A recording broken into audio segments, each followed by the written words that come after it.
Welcome back to Turning Hard Times to Good Times. I'm your host, Jay Taylor, and I'm really pleased to have with me once again Lyn Alden. Lyn has a background as an engineer, and she's also been involved in finance for the last number of years, has really gained a lot of notoriety, and I think for rightfully so. Her calls have been very solid, and she has certainly has gained the respect and attention of most of the major financial networks. And so we're really pleased and honored to have her with us again. Her website is Lyn Alden, LynAlden.com. And there you can get a lot of very valuable free information. Her thoughts about the markets, I think, very valuable. And she also has a pay-for service as well that I've recently signed up for. Also very much worth a very reasonable price, I might add. Lyn, thanks for joining us again today. Hey, thanks for having me again. Glad to be here. It's really good to have you, and really it's an honor. And I've titled today's show "Why Inflation is on the Horizon." Now that's my thought. I have a lot of friends that push back on that, who are saying, "Don't you know, Taylor, that debt is inherently deflationary, and can't you see we're going in debt like never before?" Exponential creation of money out of nothing. Well, it's not out of nothing, it's out of debt. So there is dollars floating around, but there's also debt on the other side of the equation, on the other side of the ledger. So what are your thoughts now in terms of this particular point in time? What are you more concerned about? Which side of the argument? So long term, I do think we're heading towards an inflationary trend. We've been in a 40-year period of disinflation. So we still had positive inflation, but it was lower and lower, from the 80s to the 90s, over this past 40-year period. And there are some structural forces of deflation. So that's things like demographics are aging and slowing. Debt levels have gotten very high. And also technology, especially software, has been a very deflationary force, as has been labor offshoring. So we have these kind of inherently structural deflationary trends. Countering that is, the aggressive monetary policy that they've had over this period of time. So, deeply flat interest rates, so roughly zero interest rates. They're actually negative when adjusted for inflation, as well as very large fiscal deficits. And when it comes to, debt, there's of course different types of debt. So private debt is in many ways different from public debt issued by the federal government. And so one thing to keep in mind this year is that, in previous decades, whenever the federal government, increased their debt, what they basically did was they issued treasuries, and someone buys those treasuries. So someone, that they could have invested in something else, instead invest in treasuries. And so then they, of course, run the deficit somewhere else. And so what they're basically doing is they're extracting capital from somewhere in the economy and injecting it back somewhere else in the economy. And so, but what's different, in this past, especially this past year, but this is kind of trend that we're going on, is that now they're not extracting it from the economy. The economy is already very saturated with treasuries, and so the foreign sector is not really buying treasuries either at any kind of large scale compared to how much we're issuing. So the Federal Reserve is creating new bank reserves to buy those treasuries. And so basically what we're doing is we're not extracting that capital from the economy, but we still are injecting it into the economy with these large deficits. And so that tends to increase the broad money supply in a way that not even 2007 and 2008 increased it at this pace. Yeah. And so I guess you'd call that monetization of debt, right? And essentially, yes. And so how much of it is being funded by the Fed by money created out of nothing? Do you have a sense of that? Yes, it depends on what time period you look at. Over the past year or so, that more than $2 trillion in treasuries have gotten onto the Fed's balance sheet. So it's been more than half of the issuance over the past year. And then they've also assisted the commercial banking sector in buying treasuries as well. And so that's actually another way that it gets kind of spent without being extracted. Whereas on the other hand, we've seen the percent of treasuries owned by the foreign sector go down substantially. Not because they've aggressively sold, but they just haven't been buying. So as the debt has gone up, the kind of static amount that is owned by the foreign sector has become a smaller percentage. So a greater percentage of it is winding up in the Fed balance sheet. What rational reason would there be to own treasuries other than you need liquidity? And I guess pension funds and so forth, they have to, I don't know. I mean, when you have negative real rates, why would anybody in their right mind want to or have to buy treasuries? So there are a couple of reasons. Some institutions are mandated to for risk reasons. Like there's there's kind of mandates and frameworks that have been in place for years or decades, so they have to have capital somewhere, and they put some of it into treasuries. And it also depends on where you look on the curve. So, for example, investors on the long end of the curve have done well this year because as interest rates went down, they had a lot of capital appreciation, and so. That was kind of a speculative, kind of hedge or trading investment decision. So some of the people that think we're going to get deeper deflation before we have inflation might, for example, buy the long end of the Treasury curve, thinking that rates might fall. Even that the long end might go all the way to zero or even negative, as it has in some European countries, for example, and they would get a big capital gain from that. So there is still some speculation there. And in addition, if you look at how the 401k industry evolved, most funds now, people are signed up automatically for 401k injections when they get a new employer, and most of that goes into target date funds now. So that goes into the S&P 500, it goes into bond funds, it goes into this kind of inherently kind of diversified pie chart of assets. It's almost all stocks and bonds, and so there's this kind of constant trickle of new money into things like treasuries. I think maybe the definition of inflation is always important, because I think most people think of inflation as, the CPI, a number the government puts out that I think, frankly, is somewhat bogus. It's not necessarily real. They started hedonic pricing long about Ronald Reagan's term, and substitution. They do all kinds of things, gimmicks. John Williams, an economist that we have on our show from time to time, an independent economist who's been around for quite a few years, tracks the inflation rate, and from his work suggests that we're seeing inflation rates of closer to 7 or 8%. I don't know if you have any thoughts about that, but if you look at some of the things you can't import into the United States, like college education or medical costs and so forth and so on, I don't know. But on the other hand, I'm wondering, the Austrian school, they look at inflation or deflation simply in terms of the money supply, and we certainly have seen, you could argue, inflation in asset prices, in housing, and in stock markets, in the bond market we just referred to. Is that not one form of inflation when money is created that, it isn't counted or considered inflation? But what are your thoughts on that? Absolutely. I just had a newsletter on this subject, and so I broke it down into 3 types of inflation. So one is monetary inflation, as you point out, the Austrians term it, and that's just growth of the money supply itself. And so that's actually been very rapid this year. That's been over 20% this year alone. And over the past several years, depending on exactly what time period you look at, has been in the high single digits, so in the 7, 8, or 9% range, depending on what time frame you're looking at. And so that we do have monetary inflation. And that can come either from bank lending or from the previous process I described, which is running very large fiscal deficits that are being monetized for the most part. So that's why we've seen such a rapid increase in broad money supply this year. The second type would be asset price inflation. We've also seen that. So, for example, the valuations of equities, real estate, bonds, things like that, they've generally kept up with that monetary inflation. And then when you look at consumer price inflation, by some measures, that's the only area that's lagged to some degree. But of course, we've had pretty strong inflation, consumer price inflation in healthcare, education, childcare, all sorts of services that, as you point out, can't be outsourced. And that's been partially offset by deflation in things like electronics and software that's kind of replaced a lot of our devices and kind of enhanced productivity. But then we also, of course, have, as you point out, errors of measuring it.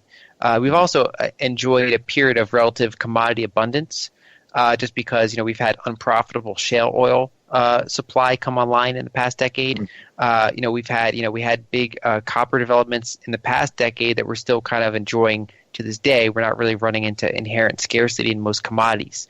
So there's a couple triggers that could cause even CPI as currently reported to increase, and that would either potentially be an increase in broad commodity prices if you start to get pockets of scarcity, or you could have, for example, labor onshoring. So we've had, it's actually been about a decade now where the offshoring trend has been slowing down, and now it looks like it's showing signs of reversing, which is partially a political outcome. So it's definitely something to watch, that if we start reshoring labor, that could show up in broad prices. Mm-hmm. So right now, you've made the point, I think the last time we had you on, you talked about the need now for fiscal stimulus, that monetary stimulus doesn't work. I guess the reason is because banks aren't lending, can't lend really. They're not lending. I suppose the people that are credit worthy don't need the money. And then who would want to lend as a banker in this environment? It would be far and few between, I would think, especially since COVID. But do you really see the necessity now? I believe you do, from what I've read before and what you've said before, that you really see the need for more fiscal stimulus. And if that's the case, what do you think that's in the cards as a new administration takes over?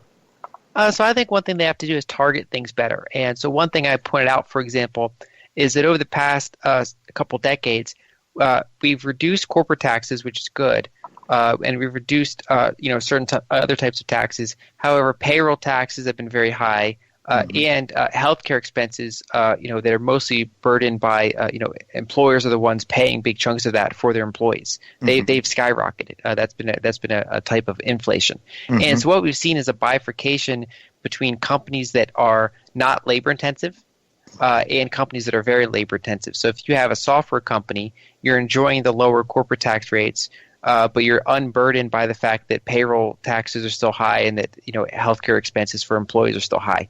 On the other hand, if you're running a company that makes physical products or employs a lot of people, especially if you cover their healthcare and they're not just minimum wage employees, they're actually skilled employees that are well compensated.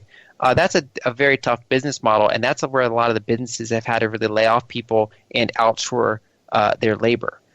So there are kind of things they could do, such as cut payroll taxes and things like that would be stimulatory on some of the businesses that have been kind of hardest hit by things over the past decade. So I think policymakers are going to have a choice in the next several years, which is they can do nothing, and we're going to start to see kind of increasing defaults and probably eventually have a banking system crash, and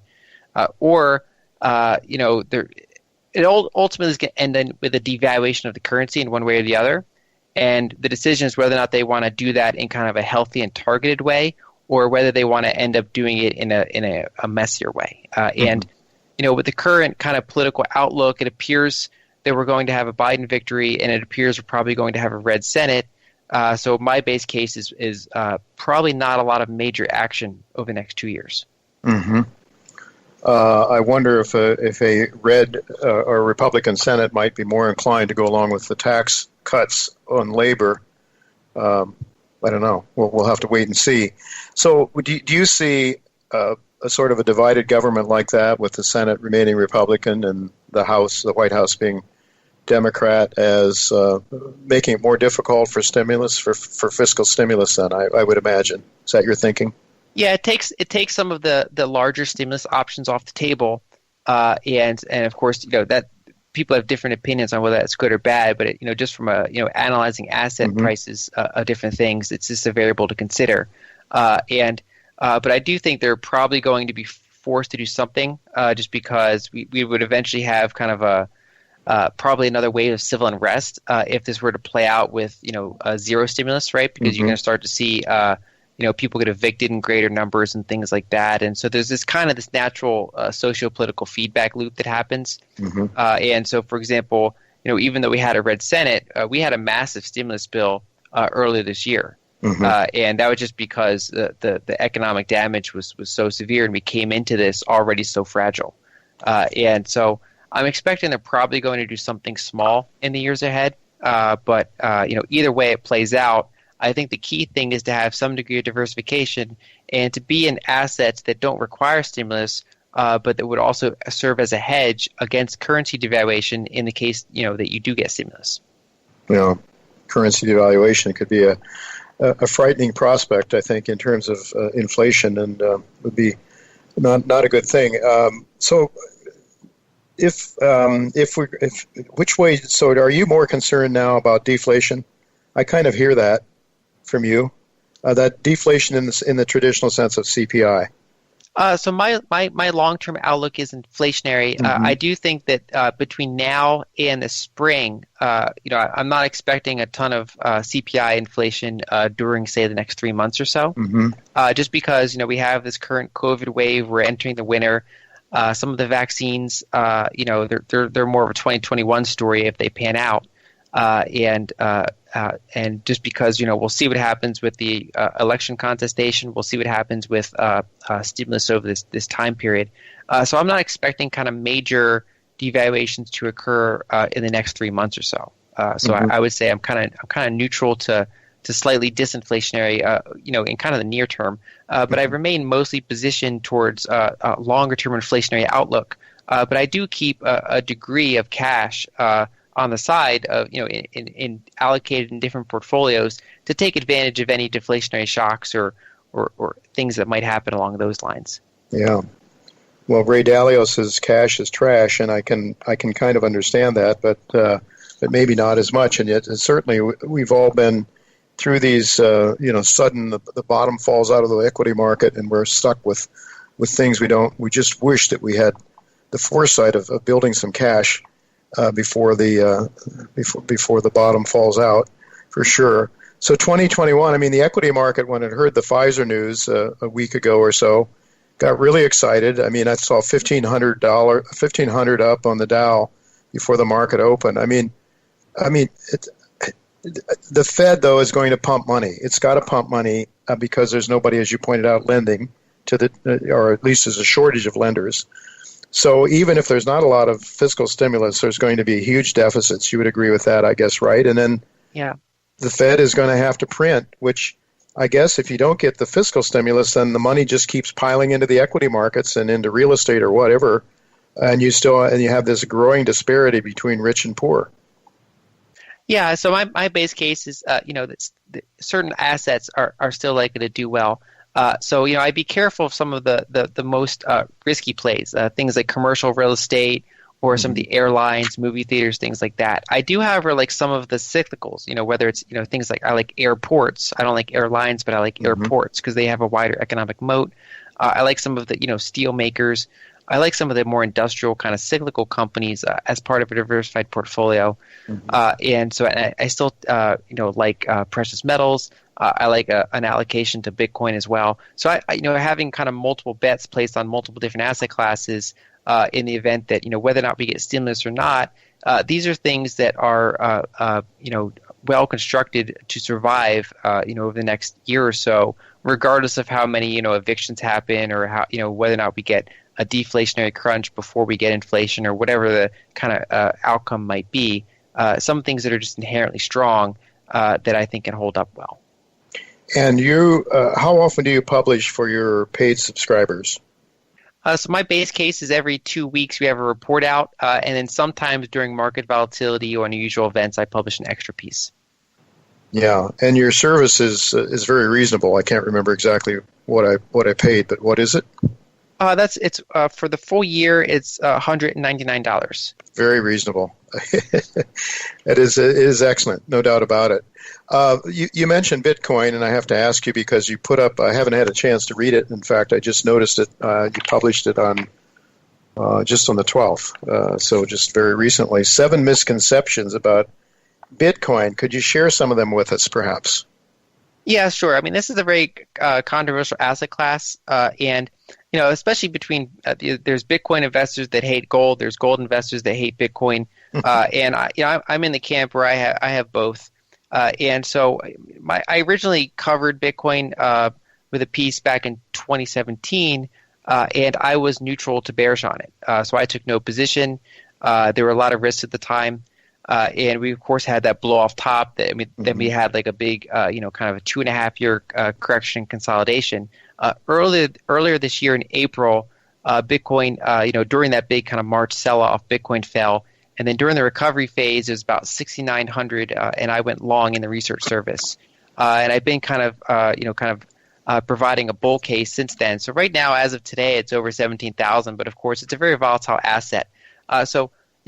The misconceptions mainly revolve around how liquid it is, or how volatile it is, or whether or not it can be banned. And so, I did a 2-part piece on it. So a piece earlier in July kind of set the overall foundation for why it can be considered to have a store of value effect as a network effect, which some people from the gold world understandably are skeptical about Bitcoin's storage value. But that first article kind of addresses why that's been working out for Bitcoin over the past year. And then the second piece just kind of addresses a miscellaneous emails or questions that are pretty common, such as whether or not Bitcoin is energy efficient, whether or not Bitcoin's transactions can scale enough, things like that are often kind of questions or risks that people have before deciding to have a small Bitcoin position. What does Bitcoin have any intrinsic value? I mean, I own gold because it is real. It's something I can hold in my hand. I can use it probably if under certain circumstances as a medium of exchange if need be. I guess as an old guy, Bitcoin is a little hard to understand. My son Scott understands it better, and he tells me that I should buy what is it, BTG? Here I have it. Oh, GBTC, I guess is a way to buy it. It's not. What is it, like an ETF? I guess, right? Are you familiar with that? It's a trust. It's not an ETF, but it's a fund that owns Bitcoin. A trust. So it's kind of like a closed-end fund. Okay, and risks with that? Do you have an opinion on that? So I have a small position in GBTC, mainly because it's one of the few ways to get Bitcoin exposure in a brokerage account, whereas most of the ways to get direct Bitcoin exposure are outside of brokerage accounts in exchanges or things like that. So I have a cold storage Bitcoin position, but then I also have a small position in GBTC.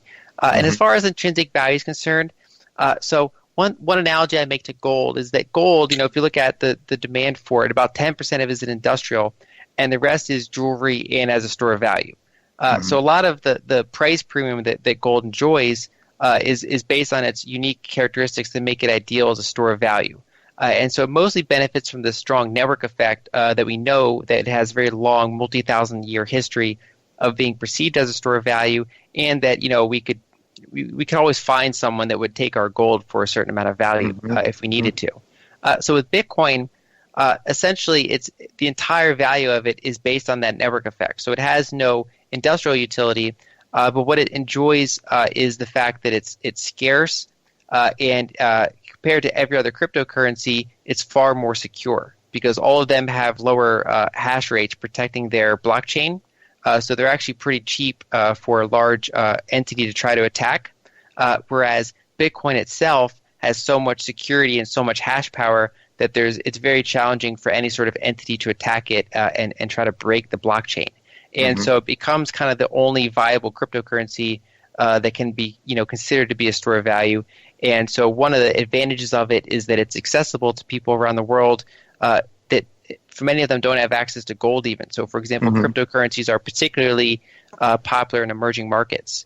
And for places that have had a lot of currency failure, one of the things they can do is they can put their funds into Bitcoin, and it's actually at that point it becomes more internationally tradable than even gold. So, for example, if you were to try to move gold, internationally through an airport, you'd run into issues and questions and things like that. Whereas Bitcoin is much easier to transfer internationally. So it has certain advantages. Like you can think of it as a payment network, and the reason that there's never been another cryptocurrency to come along and kind of take market share from it out of the thousands is that Bitcoin just has a much stronger network effect, similar to Facebook and similar to some of these kind of social sites where it just keeps kind of growing and taking market share.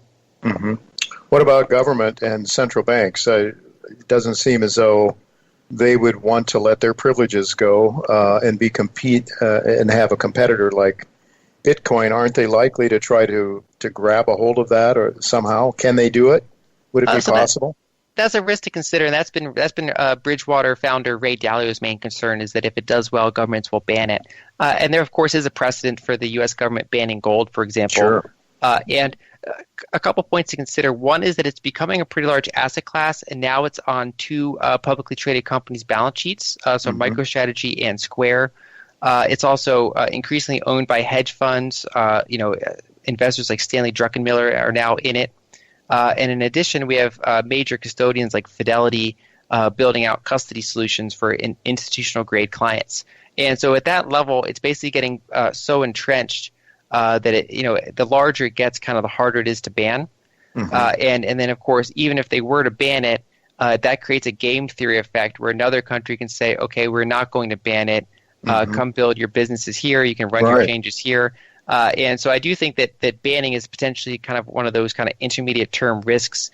But long term, the network is pretty resilient to individual governments trying to ban it.